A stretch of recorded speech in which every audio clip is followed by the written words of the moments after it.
Hello and welcome to Stay Energetic, a podcast dedicated to our favourite Belarusian football team, the mighty Energetik BGU. Thank you so much for joining us on our weekly journey through the main talking points of Energetik's last match. Once we've covered that, we'll move on to our thoughts on how we see the next one panning out, and anything else Energetik related that we think you might want to hear.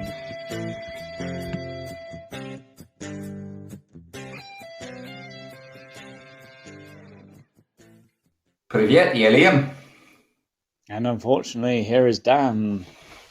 Dan, I have my little weekend routine. I always watch the Energetic game, and then later on the same day, or perhaps early the next day, I trot over to the fantastic Energetic Twitter account run by your good self, and I click on the highlights, and I watch the highlights of the game.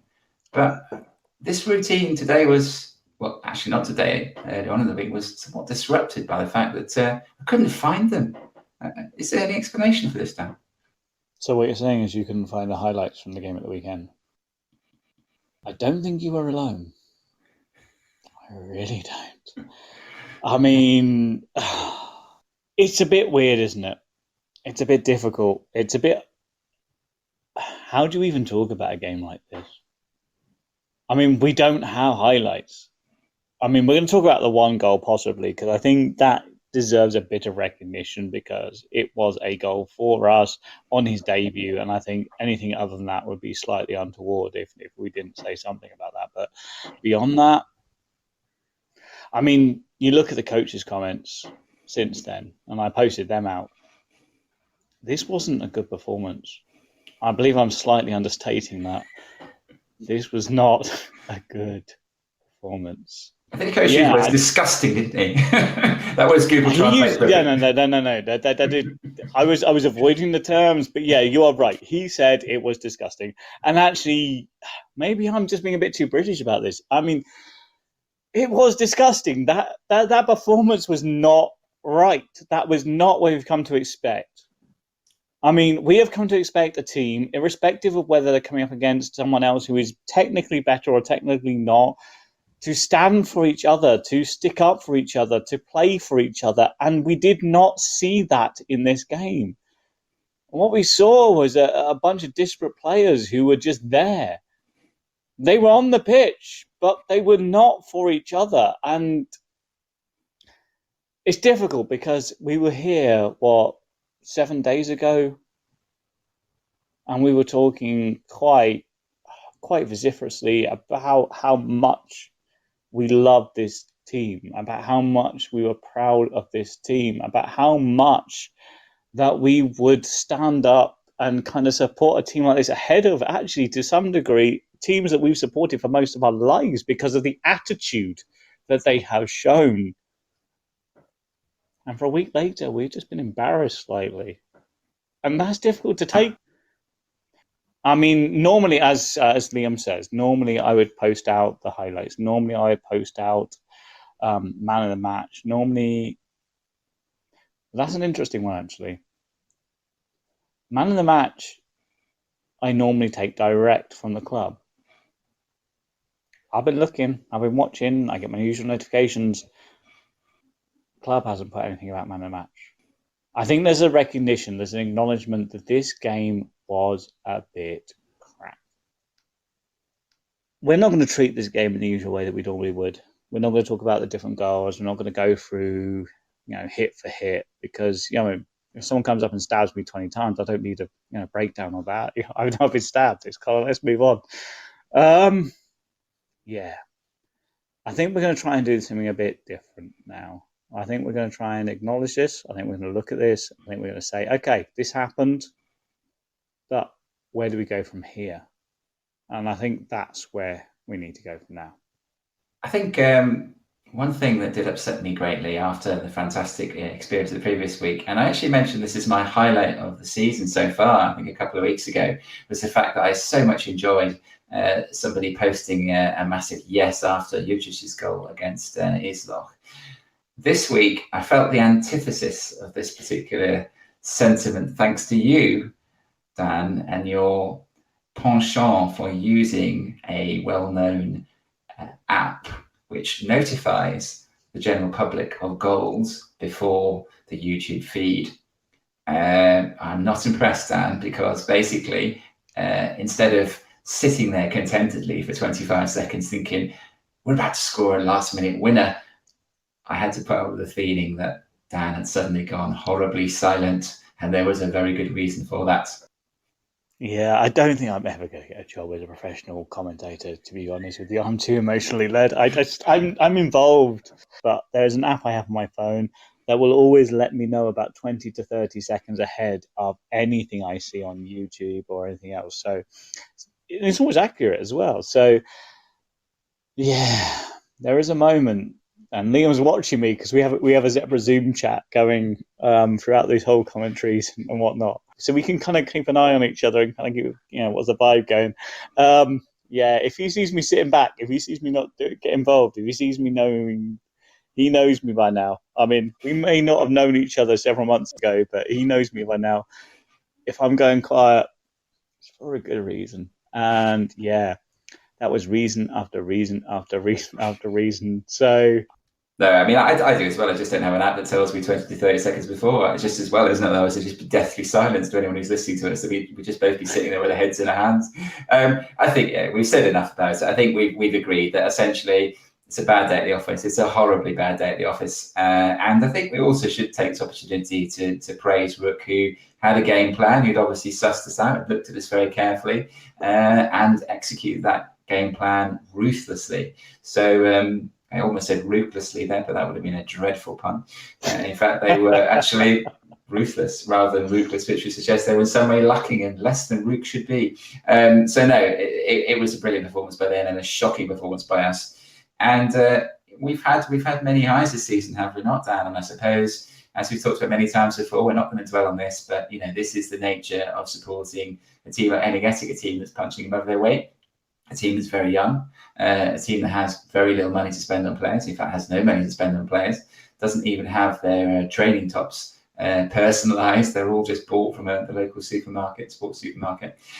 So that is the nature of supporting a team like this. If you want to support a team that wins every week, go support Bayern Munich or go support Real Madrid or something like that. We accept that, and I think it's important that we remember that. It was hugely depressing, disappointing, a horrible way to start your Sunday afternoon, but they are genuinely a team that provides us with much joy and much reason to be proud of their efforts. And I suppose the nature of the beast is that sometimes they will turn up and put in a non-performance like that.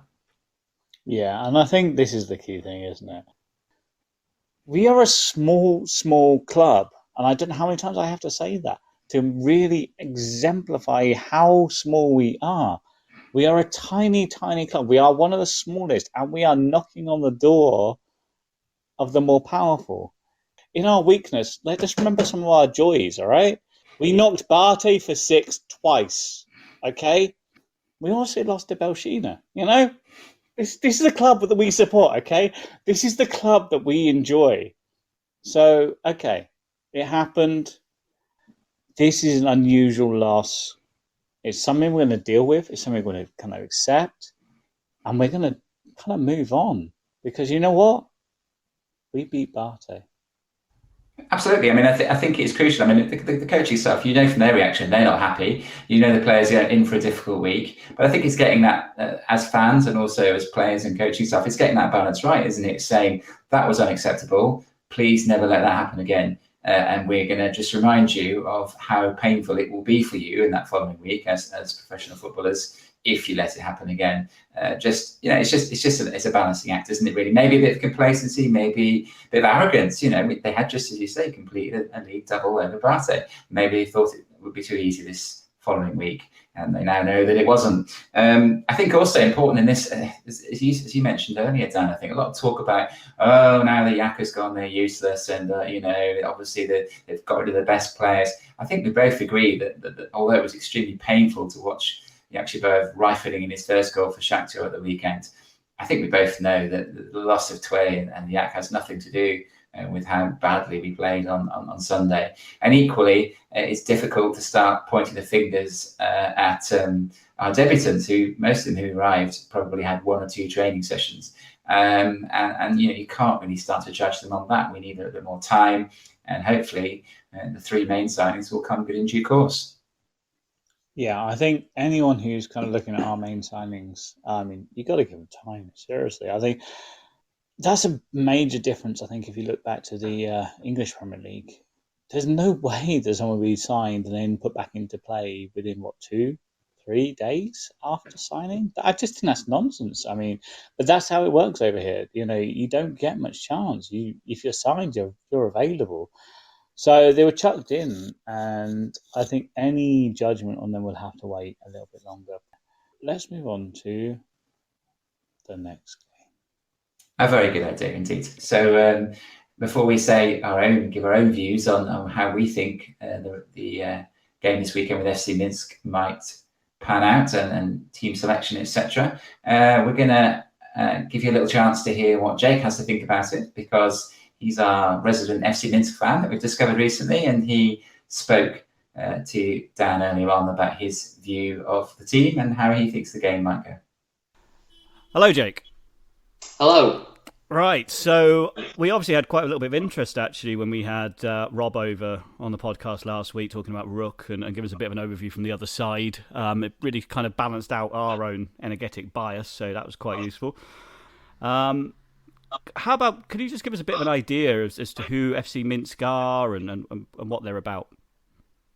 Yeah, of course. FC Minsk, they're a relatively new club, only came around in 2006. Took over from Smena Minsk, I think that's how you pronounce it. Not the best with Belarusian pronunciations, but there we go. Now, they were in the first league, which is obviously the second tier in Belarus. So luckily, we just took over their licence and had to go. And luckily, in our first season, we were promoted. So straight into the Premier League, which was all good. And then the season after, straight back down and straight back up. Literally the definition of a yo-yo club. So it took a first few years to actually become an established force in the Belarusian Premier League. But we got there, and we were just lucky that we didn't have to start from scratch, that we already went in, obviously, in the second tier. Okay, so you say it took a while to settle. How many seasons have you been up in the top league now then? We've been up there since it'll be 2009, I think it is, because we've not been relegated since. We've had some good finishes as well, because looking back on the history, we've had 2 stints in the Europa League, only got to the qualifying round, sadly. One of which was because we finished 3rd in the league, and the other time I think we won the National Cup. So we've had a bit of a European adventure. So good memories. Yeah, sounds interesting. So definitely, although it may be recent, there's still a bit of pedigree there behind the squad. How are they doing lately? Because it doesn't seem to be going so well for you this season. No. This season has worried me a lot. As someone who's only sort of joined the whole FC Minsk, that jumped on the bandwagon, if you like, of the Belarusian league. It's worrying. I'm not going to lie. We sit in the relegation playoff place at the moment, having been comfortable mid-table for the past few years. So, yeah, it's that nagging doubt of this isn't something we're used to. This is a new challenge, and this isn't a case of, we'll win some, we'll lose some. We need to put full focus in now to maintain the top flight status and stop this, 10, 11 season run coming to an end. Yeah, because looking back at your stats, actually, it looks like you've won 4 out of your 15 games. Obviously, you're a couple of games behind a lot of the other clubs. So, that might help you a bit, I suppose. How, looking forward then to this coming weekend, there's obviously going to be key players that Energetik are going to have to watch out for. Who's going to have to be on their game? Who's going to have to show up in order to get a result for you guys? Well, I think one of our strikers has to step up to the plate, because I'm sure everyone who follows the Belarusian Premier League will know about Vladimir Kvashinsky, who was our main striker. Sadly, he was only on loan and since has been recalled by Shakhtar and gone back to, he's now been sold to Dinamo, of all teams to sell him to, our biggest rivals. So that hurt a little bit, but he's gone. He was our top scorer, and without him, we've got Roman Grabowski and Pavel Gorbac, which they're quick, they make chances, but they can't finish them. So that's our main issue. One of them needs to step up. In terms of other players who are reliable, who I like to see, Oleg Yevdokimov, a brilliant central midfielder. He's physical. He can get he's first to every ball. He sees the game the way other players don't. And I think our strongest quality as a team is definitely defence. Our two Ukrainian defenders, actually, Dmitry Ryshuk and Evgeny Chekhovets, two rocks at the back. And even though, we've had the odd game this season where we've conceded 5 or 6, a lot of our defeats have been low scoring, 1-0s. And I think those two are definitely to credit for keeping the scores down. Look at you showing off only losing by 5 or 6 after what we did. Oh, you gotta laugh. Otherwise you start crying, don't you?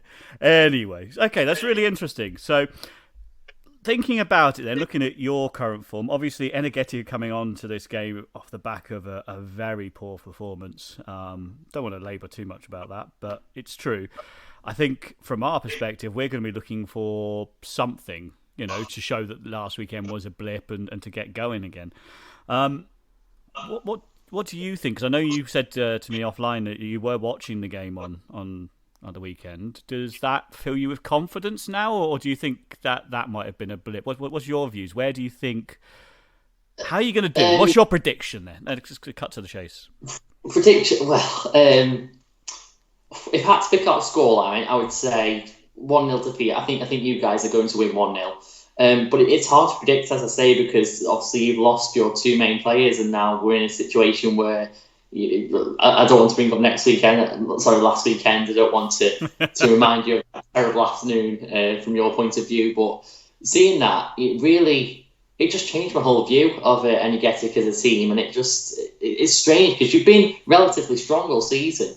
And to see that against a team like Rook was really eye-opening. So it just makes this match even harder to predict. We've been a bit more consistent in terms of form. Dreadful, if I'm brutally honest. But there's always a little part of me that hopes we'll pull something off, because we have had the impressive draw here and there. It was only one goal that separated us in the derby last week between Dinamo and ourselves. So it's just about converting our chances that could be the difference between a point and obviously nothing.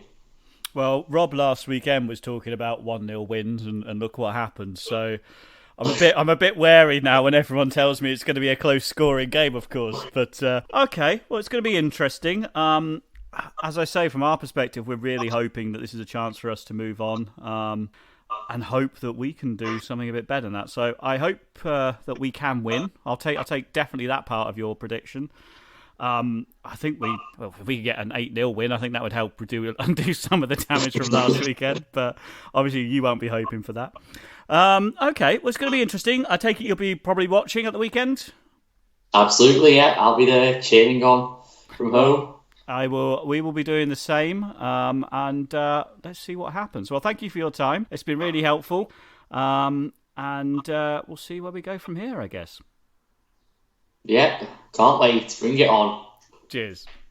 Thanks for that, Jake. Absolutely brilliant. As I said last week, and I will continue to say, it's really, really lovely to have people prepared to come on the show and tell us a bit more about teams, about whom, even if we watch them quite regularly, we've perhaps not studied the finer detail of what they have to offer. Because we're Energetik fans, and that's the focus of our attention. So let's turn back to our team, shall we? And talk about what we're expecting from this game. I mean, having discussed in rather more length than we wanted to last week's game, it has to be acknowledged, I suppose, Dan, that this is potentially an ideal fixture for us to be playing next against a team that's bang out of form and down near the bottom of the table. Yeah, I mean, if you're going to lose 8-1, seriously, this has got to be one of the best teams that you're going to go against, isn't it? Am I missing a point?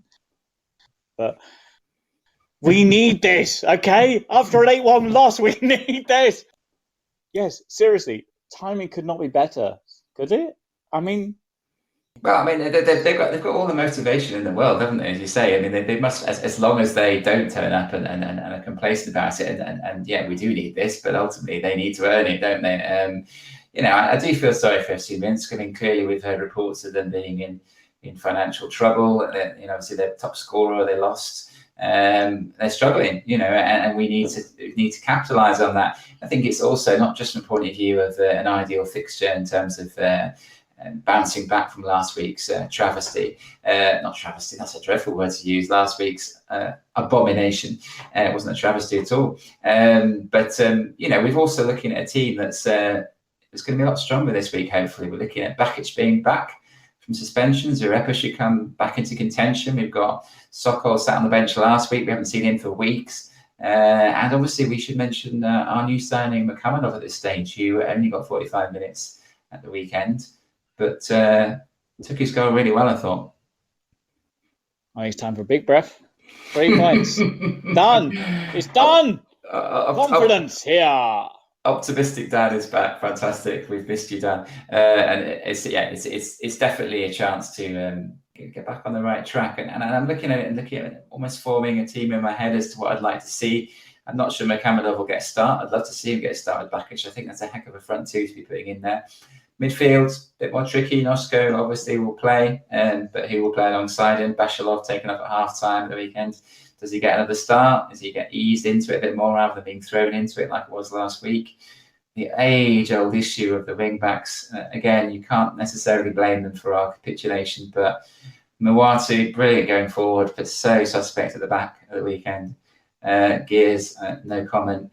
But yeah, we've got a lot of centre halves from which to choose, which might mean Roshnikov gets to sit it out after he had a shocker. We'll see. But I feel that we can put, I think the simple message at the end of those deliberations is we have got 11 better players to put on the pitch than FC Minsk. And as long as we turn up with the right attitude and the right fighting spirit that we've shown in every single game so far this season, I expect us to win. I'm glad you agree now. Yeah, I mean, why wouldn't we? Let's put it that way. I'm now going to take on the personality of someone who didn't watch the game last weekend. We've got this. I mean, but then this is how I felt against Rook. This is the difficulty. This is the problem. Rook looked like easy pickings, and then we lost them.